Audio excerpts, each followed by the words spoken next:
আন্তর্জাতিক সপ্তাহ ১ থেকে ৫ই জুন ২০২৪। ন্যাটো তৃতীয় বিশ্বযুদ্ধের ঝুঁকি সৃষ্টি করছে, মন্তব্য হাঙ্গেরির প্রধানমন্ত্রী ভিক্টর অরবানের। হাঙ্গেরির প্রধানমন্ত্রী ভিক্টর অরবান বলেছেন, ন্যাটো জোটভুক্ত দেশগুলো রাশিয়ার লক্ষ্যবস্তুতে হামলা চালাতে ইউক্রেনের উপর চাপ সৃষ্টির মাধ্যমে তৃতীয় বিশ্বযুদ্ধ শুরুর ঝুঁকি সৃষ্টি করছে। চেক রিপাবলিকের রাজধানী প্রাগে ন্যাটো সামরিক জোটের পররাষ্ট্রমন্ত্রীদের যখন বৈঠক চলছে, তখন গত শুক্রবার ভিক্টর অরবান এই কথা বলেন। তিনি বলেন, ন্যাটোর জোট প্রতি সপ্তাহে যুদ্ধের কাছাকাছি এগিয়ে যাচ্ছে। সম্প্রতি ন্যাটো মহাসচিব জেন্স স্টলটেনবার্গ রাশিয়ার লক্ষ্যবস্তুতে আঘাত হানতে পশ্চিমা অস্ত্র ব্যবহারের বিষয়ে ইউক্রেনের জন্য যেসব বিধিনিষেধ রয়েছে তা পুনর্বিবেচনা করতে জোটের সদস্য দেশগুলোর প্রতি আহ্বান জানিয়েছেন। ঠিক এর পরপরই হাঙ্গেরির প্রধানমন্ত্রী ভিক্টর অরবান এই বক্তব্য দিলেন। ভিক্টর অরবান বলেন, ইউক্রেনের মাটিতে ফ্রান্সের সামরিক প্রশিক্ষক পাঠানোর উদ্যোগ এবং পশ্চিমা অস্ত্র ব্যবহার করে রাশিয়ার লক্ষ্যবস্তুতে হামলার জন্য ইউক্রেনকে অনুমতি দেওয়া খুবই উদ্বেগজনক বিষয় এবং এসব পদক্ষেপ বিশ্বযুদ্ধ শুরুর ঝুঁকি তৈরি করছে। অদ্ভুত ব্যাপার হচ্ছে, ন্যাটো জোট আমাদেরকে রক্ষা করার পরিবর্তে আমাদেরকে যুদ্ধের ভেতরে ঠেলে দিচ্ছে, যা বিশ্বযুদ্ধ শুরু করতে পারে। দাহ্য পদার্থ নিয়ে আগুন নেভানোর চেষ্টা খুবই অযৌক্তিক কথা। ১১৮টি এলাকায় হামলা রাশিয়ার, ২৪ ঘন্টায় ইউক্রেনের ১৫৩০ জন সেনা নিহত। রাশিয়ার প্রতিরক্ষা মন্ত্রণালয় গত সোমবার জানিয়েছে, ইউক্রেনে বিশেষ এক সামরিক অভিযানে রাশিয়ান সেনারা ১১৮টি এলাকায় ইউক্রেনের সেনাবাহিনীর ইউনিট এবং সামরিক হার্ডওয়্যারের ক্ষতি করেছে। কুপিয়ানস্কা এলাকায় রুশ বাহিনীর সাথে যুদ্ধে ইউক্রেনের সেনাবাহিনী প্রায় ৪৩৫ সৈন্য হারিয়েছে, এই খবর জানিয়েছে রুশ মন্ত্রণালয়। পাল্টা ব্যাটারি ফায়ারে রাশিয়ান সৈন্যরা ৩টি ১২২ মিমি D-30 হাউটজার, একটি ১২২ মিমি ২ S-১ গাভোরজিকা মোটরচালিত আর্টিলারি সিস্টেম, একটি মার্কিন তৈরি এবং ১১৯ আর্টিলারি বন্দুক ও ইউক্রেনীয় সেনাবাহিনীর একটি ইলেকট্রনিক ওয়ারফেয়ার স্টেশন ধ্বংস করে। সব মিলিয়ে বিশেষ সামরিক অভিযান শুরু হওয়ার পর থেকে রাশিয়ার সশস্ত্র বাহিনী ৯টি ইউক্রেনীয় যুদ্ধবিমান, ২৭৪টি হেলিকপ্টার, ১৫,০৮১টি মনুষ্যবিহীন আকাশযান সহ বিভিন্ন অত্যাধুনিক প্রযুক্তির অস্ত্র ধ্বংস করেছে। অদৃশ্য যুদ্ধবিমান মোতায়েন চীনের, আতঙ্কে রয়েছে ভারত। ভারতের নাকের ডগায় চুপিসারে যুদ্ধবিমান মোতায়েন করছে চীন, কিন্তু রাডারে ধরা না পড়ায় সাধারণভাবে বিমানগুলোকে চিহ্নিত করা সম্ভব নয়। সম্প্রতি উপগ্রহ চিত্রে দেখা গেছে, সিকিম সীমান্ত থেকে অন্তত ১৫০ কিলোমিটার দূরে তিব্বতের শিগাকসে বিমানবন্দরে ৬টি অত্যাধুনিক J-২০ যুদ্ধবিমান মোতায়েন করেছে চীন। পশ্চিমবঙ্গের হাসিমারা সেনাঘাঁটি থেকে বিমানবন্দরটির দূরত্ব ২৯০ কিলোমিটারের কম। এই হাসিমারাতেই রয়েছে ভারতের দ্বিতীয় রাফায়েল বিমান ঘাঁটি। শিগাকসে তিব্বতের দ্বিতীয় বৃহত্তম শহর। সেই শহরে রয়েছে বিমানবন্দরটি। সেখানে সারা বছরই J-১০ যুদ্ধবিমান এবং KJ-৫০০ বিমান রাখা থাকে। তবে J-২০ যুদ্ধবিমান এই প্রথম। সমুদ্রপৃষ্ঠ থেকে বিমানবন্দরটির উচ্চতা ১২,৪০৮ ফুট। গত ২৭শে মে তোলা উপগ্রহ চিত্রে J-২০ বিমান দেখতে পাওয়ার পরপরই ভারতে শুরু হয়েছে জল্পনা কল্পনা। J-২০ আধুনিক যুদ্ধবিমান, সর্বোচ্চ গতি ঘন্টায় ২,৪৬৮ কিলোমিটার।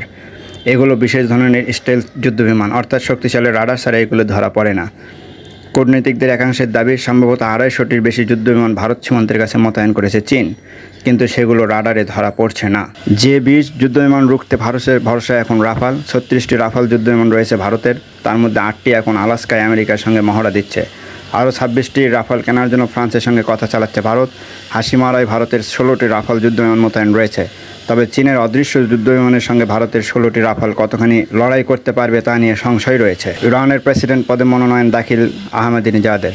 ইরানের প্রেসিডেন্ট নির্বাচনে প্রতিদ্বন্দ্বিতা করার জন্য নিবন্ধন করলেন মাহমুদ আহমেদিনেজাদ।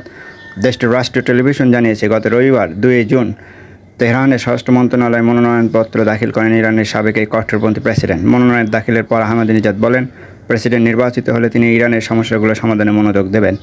অবশ্য মনোনয়ন দাখিল করলেও তাকে প্রতিদ্বন্দ্বিতা থেকে বাদ দেওয়া হতে পারে, কারণ ইরানের প্রেসিডেন্ট প্রার্থী বাছাই করেন ধর্মীয় নেতাদের নিয়ে গঠিত গার্ডিয়ান কাউন্সিল। ১১ জুন প্রার্থীদের চূড়ান্ত তালিকা প্রকাশ করবে এই কাউন্সিল।